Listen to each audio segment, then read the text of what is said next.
नमस्कार दोस्तों, आप सभी का हमारे चैनल पर दिल से स्वागत है। दोस्तों, आज का ये वीडियो बहुत ही खास होने वाला है और मैं आपसे सच में कहना चाहता हूँ कि इस वीडियो को आप ध्यान से और अंत तक जरूर देखें, क्योंकि आज हम जिस विषय पर बात करने वाले हैं, वह सिर्फ एक खबर नहीं, बल्कि आपके भविष्य, आपकी इनकम, आपकी इन्वेस्टमेंट और आपकी फ्यूचर प्लानिंग से सीधा जुड़ा हुआ है। दोस्तों, मैं आपसे एक सीधा और ईमानदार सवाल पूछना चाहता हूँ। अगर आपको यह पता चले कि आने वाले समय में आपको हर महीने 7,500 रुपए की पेंशन मिलने वाली है, तो क्या आप आज ही अपनी नौकरी छोड़ने का फैसला ले लेंगे? क्या आप यह सोचेंगे कि अब आपकी इनकम सिक्योर है और आपको ज्यादा मेहनत करने की जरूरत नहीं है? सवाल सुनने में बहुत सिंपल लगता है, लेकिन इसका जवाब उतना ही सीरियस है, क्योंकि यहीं पर लोग सबसे बड़ी गलती कर बैठते हैं। जब तक हम नौकरी कर रहे होते हैं, तब तक हमें हर महीने सैलरी मिलती है। हमारी इनकम रेगुलर रहती है और हमें लगता है कि सब कुछ कंट्रोल में है। लेकिन जैसे जैसे नौकरी खत्म होती है या हम पीआरएस लेने का सोचते हैं, उसी समय असली जिंदगी की शुरुआत होती है, क्योंकि तब तक आपने फ्यूचर प्लानिंग की असली जरूरत समझ में नहीं आती है। दोस्तों, ईपीएस 95 पेंशन योजना का उद्देश्य यही था कि प्राइवेट सेक्टर में काम करने वाले कर्मचारियों को रिटायरमेंट के बाद भी एक नियमित इनकम मिल सके, ताकि वे अपनी जिंदगी आराम से जी सके। लेकिन दोस्तों, ग्राउंड रियलिटी कुछ और ही है। आज भी देश में लाखों लोग ऐसे हैं जिन्हें सिर्फ 1,000 या 1,500 रुपए के आसपास पेंशन मिलती है। और आप खुद सोच सकते हैं कि आज के समय में इतनी कम इनकम में जीवन कैसे चल सकता है। महंगाई लगातार बढ़ रही है, दवाई के खर्च बढ़ रहे हैं, घर चलाने का खर्च बढ़ रहा है और ऐसे में 1,000 रुपए की पेंशन प्रैक्टिकली किसी काम की नहीं रह जाती। यही कारण है कि पिछले कुछ समय से 7,500 रुपए पेंशन की मांग लगातार बढ़ रही है और इसने लोगों के मन में एक नई उम्मीद पैदा की है। लेकिन दोस्तों, यहाँ पर एक बहुत महत्वपूर्ण बात समझना जरूरी है। 7,500 रुपए पेंशन की जो चर्चा हो रही है, वह अभी तक फाइनल नहीं हुई है। यह अभी प्रपोजल के लेवल पर है और जब तक कोई ऑफिशियल डिसीजन नहीं आता, तब तक हमें इसे गारंटेड इनकम मानकर कोई बड़ा फैसला नहीं लेना चाहिए।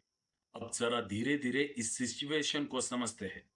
मान लीजिए एक व्यक्ति है जो 50 या 52 साल की उम्र में वीआरएस लेना या लेने की सोच रहा है।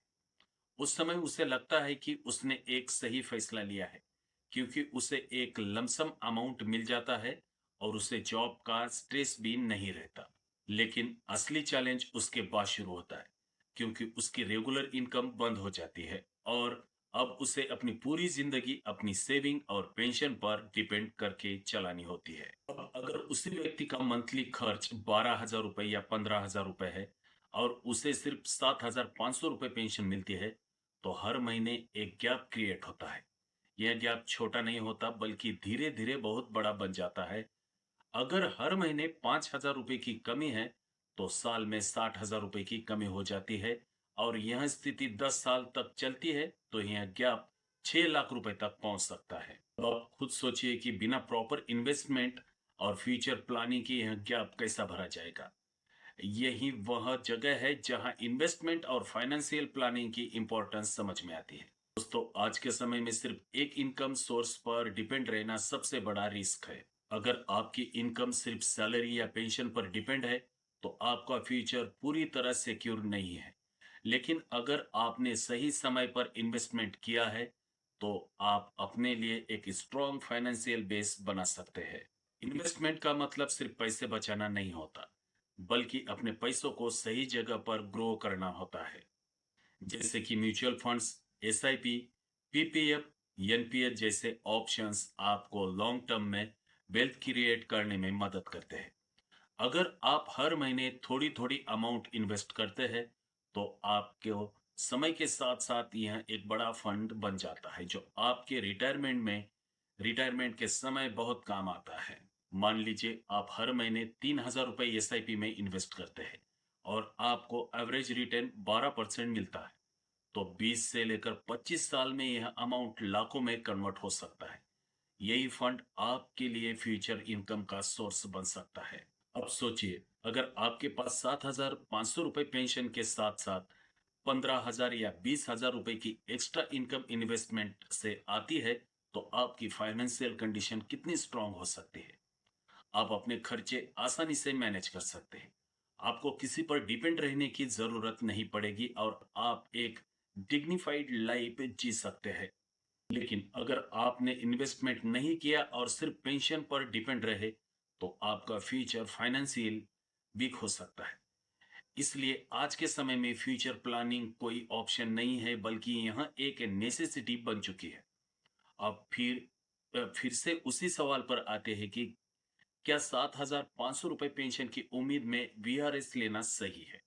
और दोस्तों, इसका सीधा जवाब है कि सिर्फ इस एक फैक्टर के आधार पर डिसीजन लेना बिल्कुल सही नहीं है। आपको अपनी करंट फाइनेंशियल सिचुएशन, अपनी सेविंग, अपनी इन्वेस्टमेंट, अपनी रिस्पॉन्सिबिलिटीज और अपने फ्यूचर गोल को ध्यान में रखकर कोई फैसला लेना चाहिए। आपके पास ऑलरेडी स्ट्रॉन्ग इन्वेस्टमेंट है और आपकी इनकम मल्टीपल सोर्सेस से आती है, तो आप वीआरएस के बारे में सोच सकते हैं। लेकिन अगर आप पूरी तरह पेंशन पर डिपेंड रहने वाले हैं, तो यह डिसीजन आपके लिए रिस्की हो सकता है। तो आज के समय में स्मार्ट वही है जो पहले से प्लानिंग करता है।